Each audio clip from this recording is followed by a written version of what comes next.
और देखिए, राजा रघुवंशी हत्याकांड में बड़ा अपडेट सामने आया है। राज को ब्लैकमेल कर रही थी सोनम। राजा की हत्या के लिए लगातार देखिए ब्लैकमेल यहां पर सोनम राज को कर रही थी। और राजा और साथ ही देखिए सोनम की व्हाट्सएप चैट से इसका खुलासा हुआ है। शादी के 2 दिन बाद ही राज को मैसेज किया था एसआईटी को। राज और सोनम की चैट मिली है। 13 मई को सोनम ने राज को मैसेज किया था, राजा को मार डाल वरना मैं मर जाऊंगी। राज ने पूछताछ में पुलिस को यह जानकारी दी है। एसआईटी की टीम पूरे मामले की जांच कर रही है। और व्हाट्सएप चैट से देखिए बड़ा खुलासा हुआ है। राज कुशवाहा को ही ब्लैकमेल सोनम कर रही थी। और कहीं ना कहीं अब देखिए लगातार बड़े खुलासे हो रहे हैं। और अब इस पूरे हत्याकांड में जो मास्टरमाइंड है वो सोनम रघुवंशी है। और इस खबर पर अधिक जानकारी के साथ हमारे सहयोगी भारत पाटिल हमारे साथ में लगातार बने हुए हैं। भारत, देखिए राज की मां भी यही कह रही थी कि मेरा बेटा हत्या नहीं कर सकता, लेकिन अब कहीं ना कहीं खुलासा ये हो रहा है कि इस हत्याकांड का जो पूरा मास्टरमाइंड है वो सोनम ही थी और ब्लैकमेल कर रही थी इस प्रकार से कि अगर तुम राजा को नहीं मारते हो तो फिर मैं जान दे दूंगी। देखिए, मर्डर मिस्ट्री में एक बड़ा खुलासा हुआ है जो एसआईटी टीम बनाई गई है। उस एसआईटी टीम ने ये खुलासा किया है कि जो राज रघुवंशी की हत्या के पीछे की जो अहम मदद थी वो तो प्रेम प्रसंग भी हो सकता है। और सोनम नहीं चाहती थी उससे शादी करना, घर वालों ने उसकी यहाँ पर शादी करा दी थी।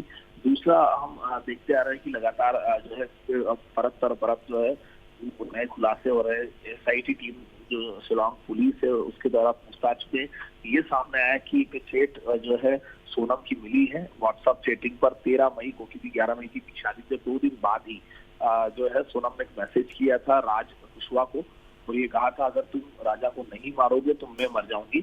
और इसी को लेकर के जो है एक चैट रिकवर हुआ है, चैट बरामद हुआ। तो सोनम ने ही जो है राजा की हत्या की साजिश रची थी। सोनम चाहती थी कि राजा जो है उसे मार दिया जाए। और क्योंकि पूर्व में भी जो बयान विशाल के और आकाश के और आनंद के हुए थे उसमें भी ये चीजें निकलकर सामने आई थी कि जब ये वहां पर पहुंचे थे राज ने हत्या से मना कर दिया था, लेकिन दोस्तों को कहा था कि तुम उठ के आ जाओ, टिकट तो हो चुके। जब वहां पर पहुंचे थे तो सोनम ने उस दौरान जो है दोनों 3 जो आरोपी पहुंचे थे उन्हें प्रेशर किया था कि राज को तत्काल मार दो और उसके बाद इस घटना को अंजाम दिया गया था। तो ये स्पष्ट हो चुका है कि अब इस पूरे मामले में जो है सोनम जो है मास्टरमाइंड थी और वो नहीं चाहती थी कि राज उसकी जिंदगी में रहे।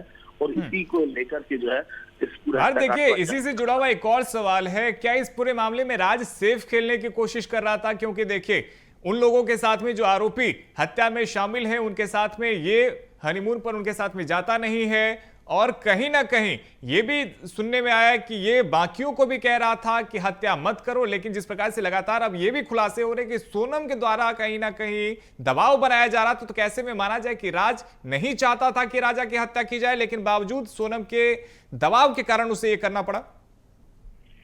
देखिए ये बात सामने आई है कि जो राज था वो इसलिए भी नहीं गया था क्योंकि उस पर डायरेक्ट शक जो है वो गहराए नहीं, शक के घेरे में वो आ ना सके।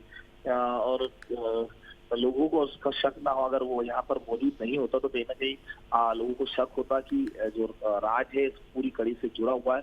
वो उसके पिता के पास ही था, उसके घर से वहां पर रहकर पूरी प्लानिंग रच रहा था। जैसा जैसा सोनम उसे इशारा दे रही थी वैसे वैसे वो आगे की प्लानिंग बना रहा था। और